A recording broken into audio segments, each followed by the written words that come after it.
Salut, c'est le Doc, j'espère que vous allez bien. Bienvenue pour cette critique analyse du chapitre 805. Alors avant de commencer justement cette critique analyse qui sûrement va être en deux parties, je tiens à apporter quelques modifications. Premièrement, regardez dans l'état où je suis, j'ai la grippe, je suis complètement malade. J'espère quand même que cette vidéo va bien se passer. Et la deuxième chose, c'est que j'ai acheté un micro assez entre guillemets je dirais professionnel, justement pour améliorer mes vidéos, mais au niveau du son je sais pas encore ce que ça va donner, donc si le son est un peu trop fort ou qu'il y a des problèmes, je vous prie de m'excuser. C'est au fur et à mesure que je vais faire mes vidéos que ça va s'améliorer. Donc ce chapitre 805, encore une fois je suis méga dégoûté de ne pas avoir pu faire la réaction live de ce chapitre. Je sais que vous avez été quand même pas mal aussi à me le dire dans les commentaires. Le Doc, c'est quand tu fais ta réaction live, le chapitre est complètement génial. Oui, bah je bossais, donc je ne pouvais pas. C'est un truc qui m'a encore une fois énervé. Ça, faudrait qu'on fasse ça un jour quand même. Faudrait qu'on voit un nouveau truc pour que je puisse faire mes critiques live beaucoup plus souvent. Et surtout, si vous m'aviez vu au moment où je l'ai lu, où on apprend entre guillemets la mort de l'équipage de Senji, j'étais complètement abasourdi, je ne m'y attendais pas du tout. On va en parler en détail justement dans cette critique analyse. Bref, on apprend plein de trucs par rapport justement au pub des Minx, par rapport à la ville. On apprend aussi beaucoup de choses par rapport à Jack. Encore une fois, on est dans un début d'arc qui promet énormément, un arc vraiment aventure qui va vraiment nous changer par rapport à ce qu'on avait de Dressrosa, un truc qui était beaucoup plus posé. Bref, plein de questions et justement c'est ce qu'on va essayer de répondre dans cette critique analyse du chapitre 805 en deux parties.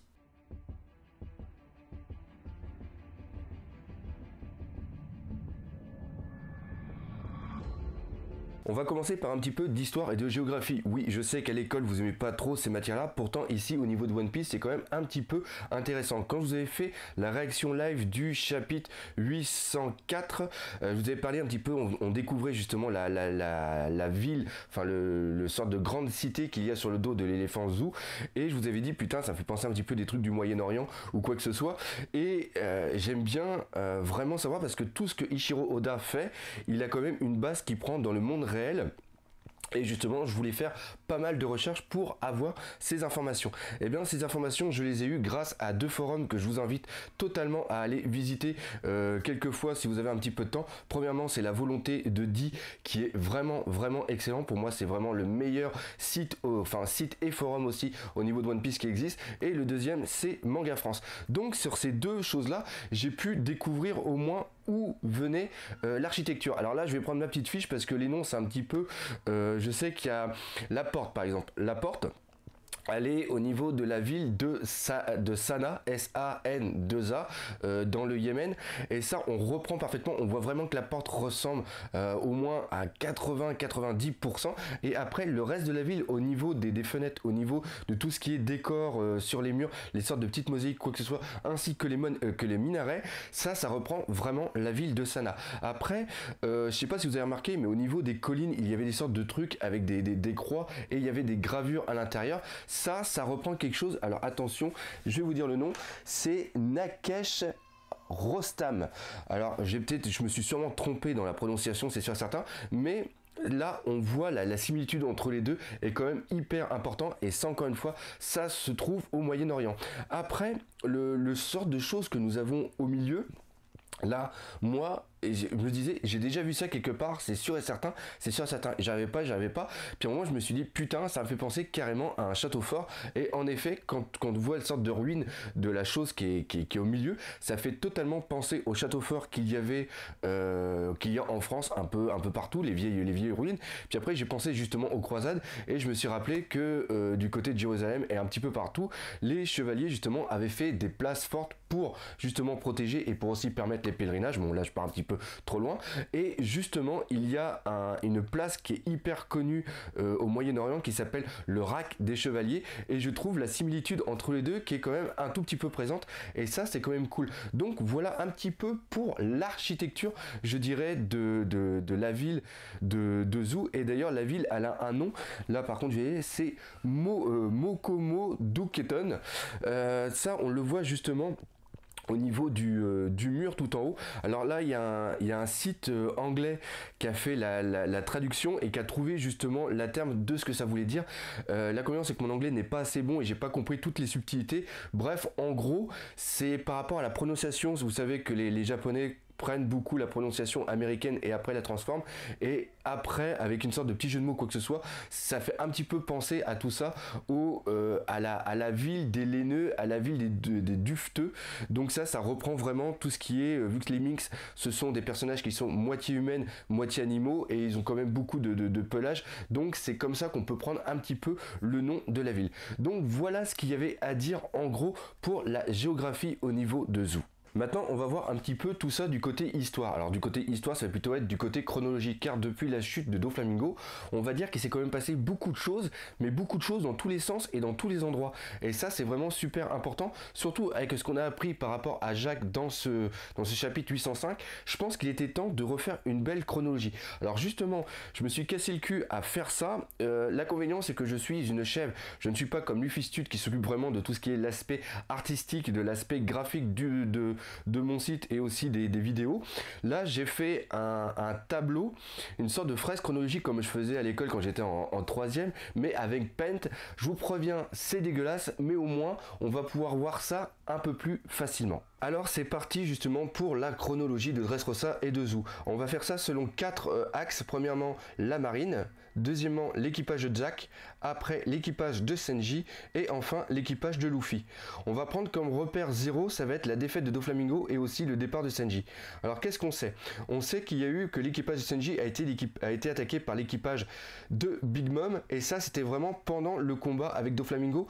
Parce que à ce moment-là, il y avait Luffy qui parlait à Senji. Et Luffy était encore dans le Colisée.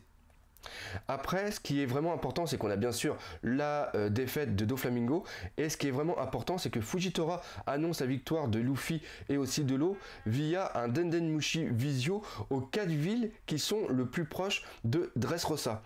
Et après, quelques heures plus tard, ça a fait comme une traînée de poudre, toutes les informations ont été transférées d'île en île, et il faut savoir aussi qu'il y a eu une annonce mondiale qui a été faite via une édition spéciale, et là vraiment le monde entier a été au courant, que ce soit la marine avec Akainu et aussi au niveau du gouvernement mondial, mais aussi tous les gouvernements et aussi bien sûr tous les pirates qui faisaient du commerce avec les Smiles.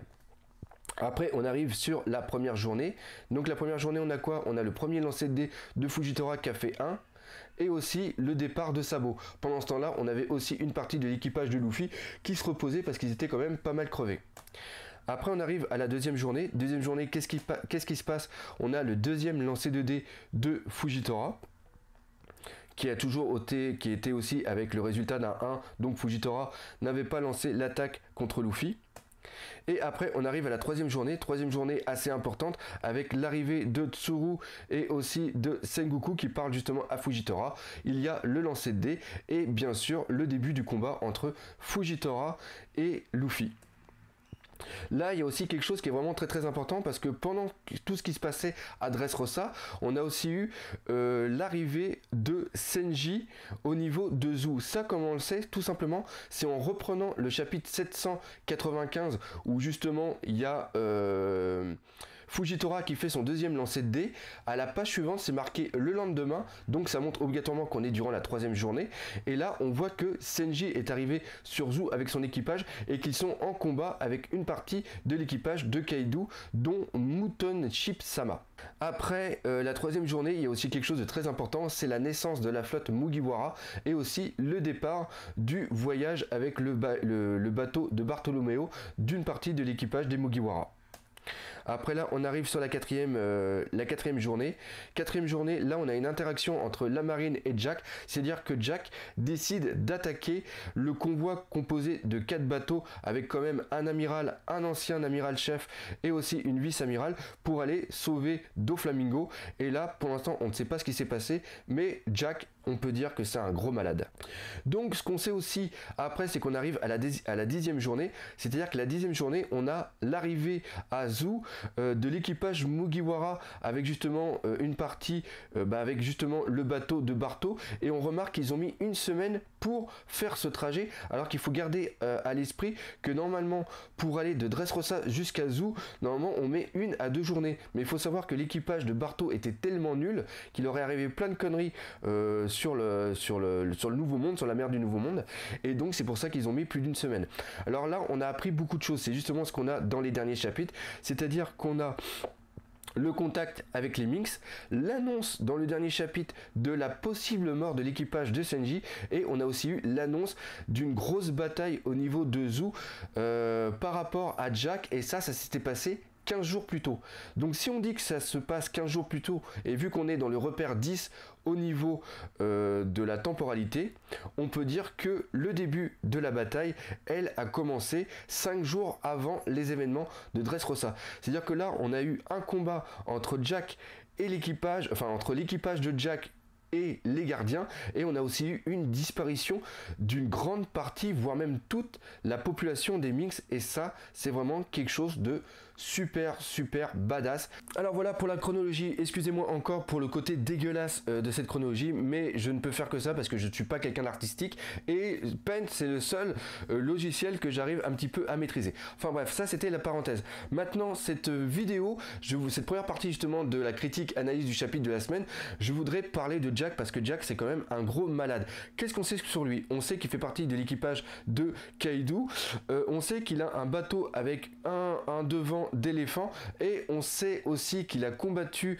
sur Zou et qu'il a quand même anéanti la ville et qu'il a fait très mal aux gardiens. Et enfin là il est parti directement récupérer Doflamingo dans un convoi de 4 bateaux où, je vous le rappelle, il y a quand même un amiral, un ancien amiral en chef et une vieille amirale qui est quand même assez badass. Donc on sait qu'on peut dire que Jack a quand même un sérieux pet au casque, ça c'est sûr et certain. Maintenant, qui il est exactement? On l'a vu dans le chapitre je ne sais plus combien du tout, c'est qu'il a une sorte de grille au niveau du visage, et que son visage on ne l'avait pas en entier, car il y avait la moitié qui était cachée justement par rapport à des bulles de dialogue. Et Eiichiro Oda aime bien nous donner des petits teasers comme ça, nous dire regardez ce mec, vu l'œil qu'il a, il a l'air complètement fou, il a une grille, ce mec a l'air quand même assez timbré, assez badass, et au niveau du mental il est carrément à l'ouest.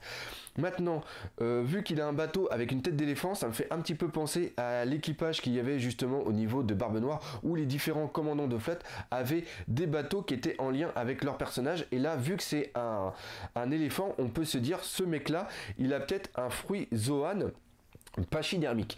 Alors je pense pas que ça va être un éléphant lambda, je le pense plus pour un gros mammouth de combat, mais quelque chose de malade, pas avec 2 défenses, mais au moins avec 3 paires de défense, des trucs dans tous les côtés, un truc vraiment badass.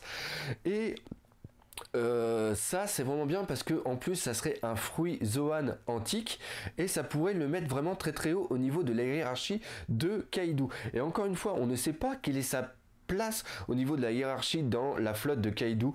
Peut-être que c'est le premier ou le deuxième, c'est peut-être aussi le bras droit, mais ça peut être aussi, imaginez que le 4e ou le 5e, ce qui montre qu'il y a des personnages dans l'équipage, dans la flotte de Kaido, encore plus puissants que Zack, et Jack il a l'air quand même assez très haut niveau. Et j'ai aussi une autre théorie sur Jack. Jack peut tout simplement être un Minx qui est renégat, un Minx qui a été comment dire, banni au niveau de l'île de Zou parce qu'il a fait des conneries ou quoi que ce soit. Il a été recruté il y a plusieurs années par justement Kaido, un peu ce qui s'est passé pour Bipou avec l'équipage de l'eau, et à un moment quand Jack a eu confiance justement à Kaido, il lui a dit bah tu sais, sur Zou il y a pas mal de personnes qui ont de la puissance, il y a des personnes qui m'aimaient bien, et ben je vais aller sur Zou et là je vais te récupérer des personnes pour ta flotte. Et c'est peut-être ça qu'on a eu justement sur Zou, c'est à dire qu'il est revenu, il a réussi à soulever une partie de la population, et une partie de la population est partie avec lui pour justement faire une sorte de base animale pour l'équipage, pour justement la flotte de Kaido. Et vu qu'il a combattu les gardiens et sûrement qu'il a eu le dessus, peut-être qu'il a pris le restant de l'équipage en esclavage pour servir un petit peu de chair à canon. Bref, c'est quelque chose peut-être qui est à creuser. Encore une fois, Eiichiro Oda nous met des trucs à droite et à gauche, et c'est à nous de nous faire un petit peu notre scénario, et c'est ça qui est vraiment classe dans One Piece. Alors voilà ce qu'il y avait à dire pour la chronologie, la géographie et aussi le mec complètement barré Jack. Dans la deuxième partie qui va être vraiment très importante, on va parler de Senji, on va parler des Minx qui ont l'air quand même super puissants et on va aussi parler de l'équipage Mugiwara parce qu'il y a quelques trucs qui ont été faits dans ce chapitre qui pour moi étaient assez marrantes. Bref, on se donne rendez-vous pour la deuxième partie de la critique analyse du chapitre de la semaine, le chapitre 805.